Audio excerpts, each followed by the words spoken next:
Hi, Dr. Kamen. Hi, Daryl. Hi, thanks for being part of our conference today. We all appreciate your time today. And why don't you tell us what you do and where you do it? Sure, happy to. I'm an associate professor at the University of Rochester. I'm in the Department of Surgery, which is a little ironic because I'm actually a clinical psychologist by training. But our unit, which is the Cancer Control and Supportive Care and Cancer Unit, is positioned within the Department of Surgery. So that's where I sit. I And also work as the Assistant Director for Community Outreach and Engagement at our Cancer Institute. oh, cool. I didn't know that part. Yeah. Very good. Is it community all-encompassing or just LGBTQ plus, et cetera? For that hat that I wear, it's community all-encompassing. The specific lens that I bring is usually on LGBTQ plus disparities, but we work across the whole 27 county catchment area that our Cancer Institute serves. Great. And Rochester is a rather large and well-known well-respected cancer center. I bring that up because it's not particularly well-known. Is that fair to say? I feel like we say all the time that the University of Rochester is like a diamond in the rough. People know about Rochester from Kodak, which was founded here, but they don't really know how much is happening at the university. And when a few years ago, the American Society of Clinical Oncology polled its members to say what the top 5 most important innovations in cancer treatment were in the past 50 years. And 3 of those were originated at the University of Rochester. Cool. So it's very exciting. It's a cool place to work. Excellent. So let's get into this. I guess a basic question that most folks in our audience have is, am I going to live longer if I come out to my doctor? That's a really important question. And it's hard to answer definitively, what is the link between coming out as a LGBTQ person with cancer and survival from cancer? What we do know is that people who come out to their providers tend to report better quality of life than people who don't come out to their providers. And we also know from other unrelated research that quality of life is an incredibly strong predictor of survival from cancer. It's about as strong as getting treatment, actually. So to the extent that, yes, talking about your identity with your provider improves your quality of life, that could in turn improve your survival. So then the second question, and really the parallel question, is how do I know it's safe for me to come out to my doctor? I mean, my gaydar may be good, but my oncologist radar, however you want to phrase that, may be crap. I don't know. How do I know when to say and when not? Yeah, it's also tough because a lot of times I think we do go on gut instinct. And most people, most patients in general, but LGBTQ patients especially, say that they go into cancer care centers that don't have posted obvious signs that they're LGBTQ friendly or welcoming. There usually aren't pride flags hanging in the lobby. There aren't triangle stickers on the clinic door to show that this is a safe space to talk about your identity. And so patients are left to try to feel it out based on, how welcoming the provider appears versus not.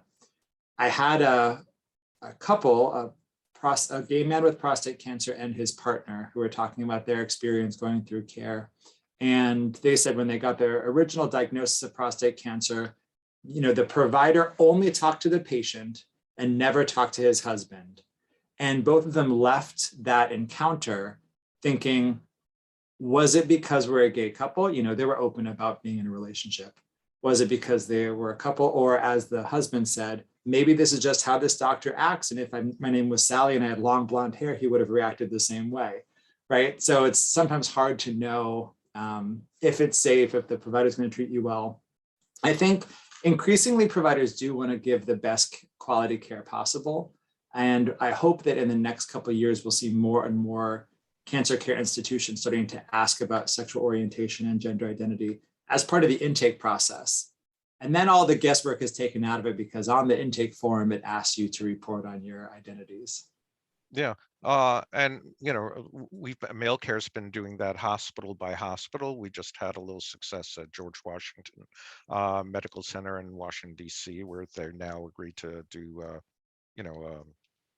note. But, that's only useful if somebody reads it. And then it's only useful if the person reading it intakes it in themselves. And then it's only useful and safe if that person is okay with that or uses that as, put up a wall or feels frightened by the idea. Um, I mean, we could spend the next 10 hours just, cataloging reasons doctors may screw this up, you know. Um, but one of the things that we should, Malecare at least warns its patients about, its community, is, you may see, rainbow flags and decals and stuff, but that doesn't mean the office put it up. Means the hospital put it up, perhaps the public relations department put it up, but it may be invisible to the doctors walking through those doors every day. From your personal experience working with patients, how do you let them know that you're a safe clinician? Yeah, to your first point, absolutely. And we say all the time, don't put a rainbow sticker on the door if all of your staff from the front desk to the people cleaning the clinic rooms are competent and humble to treat LGBTQ plus patients, right? Like, it doesn't do anybody any good to announce yourself as being queer friendly if you can't execute on that promise. So, for me, it is a little different. As a gay man, I will come out to the patients that I work with as part of the process of talking about the research that I do. And I think that has been helpful. I will say a lot of patients who have come into my research studies that are all focused on LGBTQ disparities in cancer, they've come in with a certain level of suspicion or concern. Why are you just recruiting LGBTQ patients? Your flyer said you're looking for gay men. Why is that? And then I can say, very few research studies in cancer focus on our community. And so we need more research to understand the specific experiences of LGBTQ plus people in cancer and also the experiences of their caregivers. And so that coming out does tend to help. And that's something that we say, if you're a cancer care provider who is yourself LGBTQ plus identified, definitely come out to your patients if it feels comfortable and professional to do so.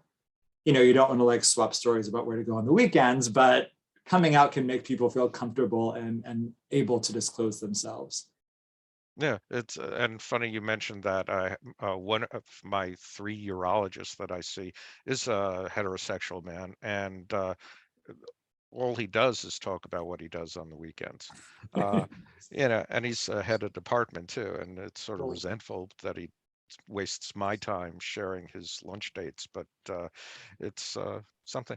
Well, one of the counterpoints is there's this new movement, I hope it fails miserably, called man caving, where doctors' offices will be made to look like a 1950s basement TV room with, you know, faux leather black chairs or something. What are are you familiar with that, and what are your thoughts? I haven't heard about that, actually. That's very interesting. It reminds me of the many male-centric barbershops that try to go extreme with the gender role expectations. It's all sports themed, or it's all leather and chrome. I hope I'm not speaking out of turn by taking what another person has written, but there's an incredibly thoughtful trans man who works in OBGYN care here at the University of Rochester named Dr. Kai. And he wrote that there is a place for gender in cancer care, of course, because especially for prostate cancer or for gynecologic cancers, gender is sort of baked into the experience of the cancer because you're addressing organs that are typically very gendered. And so you don't want to completely remove gender and the experience of gender and gender role expectations from the context of care. But at the same time, by overly gendering a care space, you have to think about what populations you're alienating, right? Like, if you're man caving your prostate cancer clinic, what does that mean for the trans women who are coming into that space to have their prostates examined and taken care of? If you're over feminizing a breast cancer clinic or an OB/GYN clinic, what does that mean for the trans men or the non-binary folks who are coming into that space to have their organs checked? So I have to agree with you. I think that movement should probably fail. Hopefully it will. And we can think about gentler ways of understanding and empathizing with people's experience of their gender in cancer that doesn't involve like man caves. Yeah, I mean, the idea that symbolism and the semiotics of postering a waiting room and such should substitute or somehow work as a byproduct, as an excuse for doctors who fail to ask or say something like, "I'd like to know who you are," or "Tell me what you think is important about you that I ought to know about since I'll be cutting out your prostate or something. I love an open-ended question, right? Even when it comes to people coming into care with their loved ones, a doctor saying, who do we have with us in the clinic today, as opposed to assuming this person is a sibling or a spouse, that opens up a conversation in a beautiful way that you wouldn't get if you were, closed off in the way that you have the discussion. Yeah. We once experimented with support groups, sort of like a Seinfeld episode where Kramer creates a talk show set. He finds the Merv Griffin set in the garbage and sets it up in his house. So when people walk into his living room, and who do we have here today? Jerry Seinfeld. Tell us about what you do. And so, I mean, and to do a support group like that, it was amusing, but I mean, it wasn't really. I don't think it was something we want to market throughout the world as an intervention. But the idea of feeling comfortable talking to patients and showing interest and a genuine desire to learn about patients is something that training just doesn't do. I mean, that's about being a person. Let's talk a bit about your research because you've looked into both sides of this coin, what patients would find value in their relationship with doctors, and what can be taught or to doctors, or how doctors can learn to provide that value. So let me just leave that open. Why don't you just tell us a bit about what you know? I'm happy to. And really, I've done a couple of clinical trial intervention studies with LGBTQ cancer patients and their caregivers, and that's been useful because I do firmly believe people want programs like you're talking about, support groups. People want things they can access and use to improve their experience of cancer care. But I would say the most learning that I've gotten as a researcher has been through qualitative work. And the two studies that I've been involved with, one was a survey where patients just were given the chance to fill in the blanks to say, what would you want your healthcare providers to know about your experience of being LGBTQ and being diagnosed with cancer? And people wrote pages and pages and pages of text because there was so much they wanted to convey. And then I did a follow-up study that was an in-depth interview study where I interviewed both patients, LGBTQ patients, their caregivers, and their providers in three separate triadic interviews to try to understand what the experience of each of those stakeholders was in the cancer care process. And it was so interesting, because the overarching theme, I would say, is that patients said over and over again, just treat us with respect, treat us the way you treat any patient, but know that there are unique things about us that are different than heterosexual and cisgender patients' needs. Things like, I had a patient who said sex was a big question that providers were not comfortable talking about.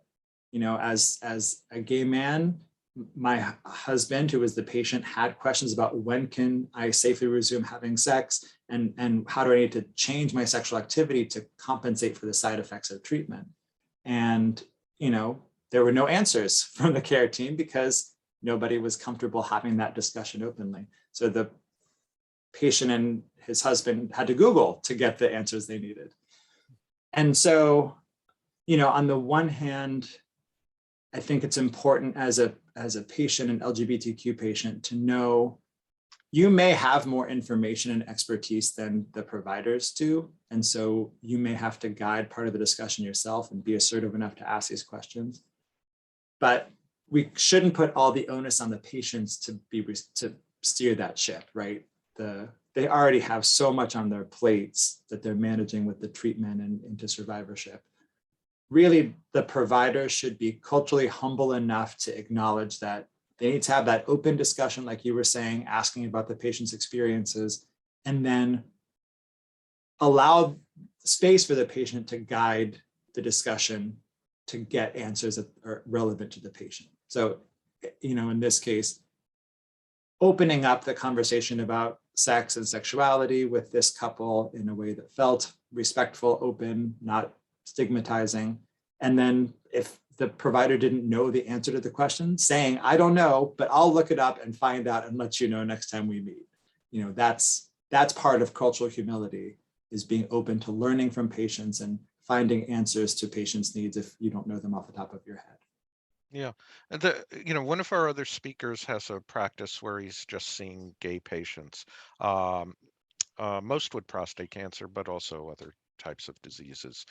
The idea that he posed is doctors should refer patients to him when they don't know what they're talking about, because I'm a social worker. I've had clinical practice for 19 years, and I've stopped that a couple of years ago, but particularly around COVID. But the idea of seeing patients that present, let's say, with substance abuse, that's not my field.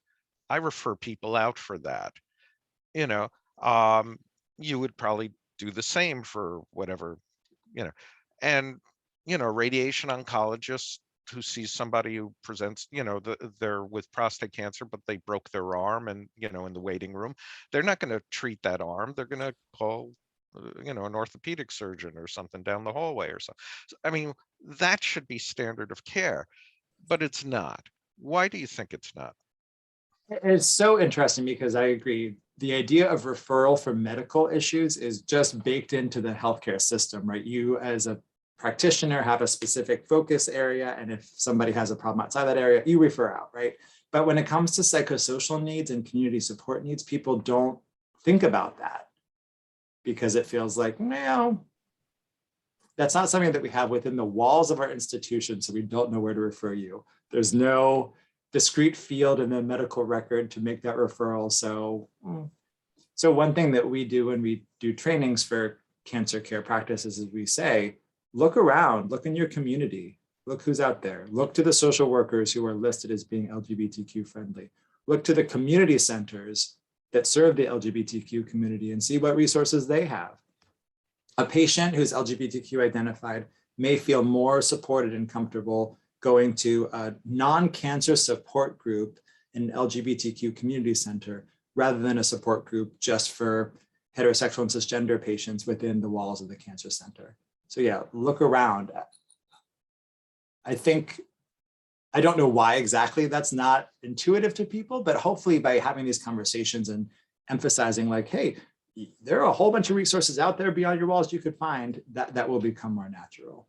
Yeah, and we shouldn't hold our heads up too high as sort of mental health clinicians, because I mean, the organizations that support our work, and the LGBTQ plus organizations and centers, are just as guilty of stovepiping and holding on to their clients as any urologist or radiation oncologist.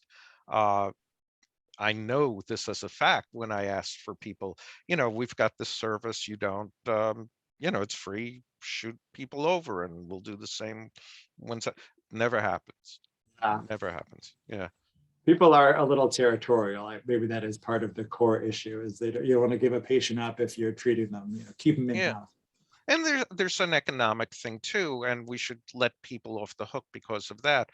Sure. You and I are not paid to the same extent as a brain surgeon, so, or whoever, or anybody really. I mean, it's like, so it's, I mean, we have to hold on to the patients for revenue, frankly, so we could, keep the lights on. There needs to be some change around that, and we have to look to European countries and such. And we'll leave it at that because I could hear people throwing things at me, "You damn socialist," But tell me what you've learned from gay and bisexual men with prostate cancer, from people who present themselves as LGBTQ community people, whether they're acting out or enjoying sex with other men, or it's just a fantasy, or they're wondering, or the eye for them is not intersex, it's interested or something. you know what have you learned that their top three concerns are relative to prostate cancer? I think the number one concern I've heard both from heterosexual and cisgender men, as well as gay and bisexual men, is about erectile function post treatment, right? That's just one of the core issues. And I've heard gay men say explicitly, as a gay man, a lot of my identity is wrapped up in my sexuality. For I guess I will say an older generation, maybe, where there was less acceptance and less diversity in how LGBTQ identity is presented, being gay or bisexual did boil down often to the sexual act and to rigid ideas about being a top, being an assertive partner versus being a bottom or a receptive partner. And so for gay and bisexual men, the idea of losing erectile function to the extent that you couldn't perform in your preferred role, for example, you don't have an erection that's hard enough to be an assertive partner for anal sex, that's really tough. And I guess I can't say that it's tougher than for heterosexual and cisgender men, but it's certainly qualitatively different because there's a different affect and amount of emphasis placed on that particular set of acts. So that couple that I've been talking about, that was a huge concern, especially for the prostate cancer patient. And he even said, and it was so touching, even him recounting it to me in our interview, that he told his partner, "I don't want you to be a prisoner of my disease. I don't want you to have to stay with me if I can't ever get an erection again and we can never be sexual with each other." And it was then incredibly heartwarming to talk to his husband and hear his husband say, "I told him it's not going to be any different than it ever has been." And then his husband wanted to say, it hasn't been, even though his erectile function did change for a while, it has not changed our relationship in any way. So I think that's a major concern, but with communication and working through it with a partner or a series of partners, you can find a way to be sexual and sexually satisfied, even if the treatment affects your erectile function. The other concern that's generic, but has come up for patients I've talked to, is urinary incontinence as well. That's difficult to deal with in many ways. A third one, I guess I would go back to this issue about potential discrimination and care within a care facility, and whether, the uncertainty of not knowing whether treatment that you received that was less than what you wanted, it wasn't as satisfying as you expected, was because of your gay identity versus because of other factors. And many people have brought up that exact question. But yeah, I think the biggest thing, and the thing that I keep bringing up as a unique factor, is this idea of sexual functioning and how that's so important to gay and bisexual men. And it's also something that providers are uncomfortable talking about. Yeah. And actually, from your research, from what you've heard from people that you've interviewed or surveyed out, have you learned what heterosexual doctors, the difference between what heterosexual doctors, or doctors who are not comfortable with gay patients, because there are gay doctors who are simply still in the closet, and that's for them, um, versus out doctors and comfortable comfortable doctors. So comfortable versus uncomfortable doctors, and what are like the sentences that are, the actual utterances that comfortable doctors say that's different than uncomfortable doctors, and the things that uncomfortable doctors say to their heterosexual patients that they never say to their gay patients? Yeah. When I did the provider interviews, what I heard repeatedly from the heterosexual providers that I interviewed, but I think this is true for all providers, is there's not a lot of time to have these in-depth discussions. And so what we do is we have a checklist that we go down. And one of those items on the checklist for a lot of providers is about fertility and fertility preservation. And that's as close as they come to talking about sex and sexual function with their patients, because limited time, limited comfort, you go down the clinical checklist and that's it. The doctors who are more comfortable across the board, whether they're talking to gay patients or to straight patients, are able to open up a dialogue and then follow the patient's lead. I will say that talking about sex is uncomfortable in general. It doesn't matter who you are, right? Talking about gay sex is maybe like an extra level of discomfort on top of talking about heterosexual sex, but it's stigmatized in our society to have an open discussion about sex. So a comfortable provider being able to say, I'm here to discuss any sexual function concerns you might have. Here are some things that may happen as a result of your treatment. What questions or concerns do you have, right? And so providing information and then leaving it to the patient to ask questions, that's a beautiful way of handling that discussion. Yeah. Dr. Kamen, we have to close out now, and I could talk to you for hours. I'm sure our audience could listen to you for hours, and I hope you'll come back for one of our next conferences. But for now, thank you very much, and also thank you for the care you provide your patients and for the insights you've developed from the research you've developed. So we all benefit from that. So thank you, and welcome to Mailcare's faculty. You're now part of our faculty. Oh, thank you so much. Okay, thank you.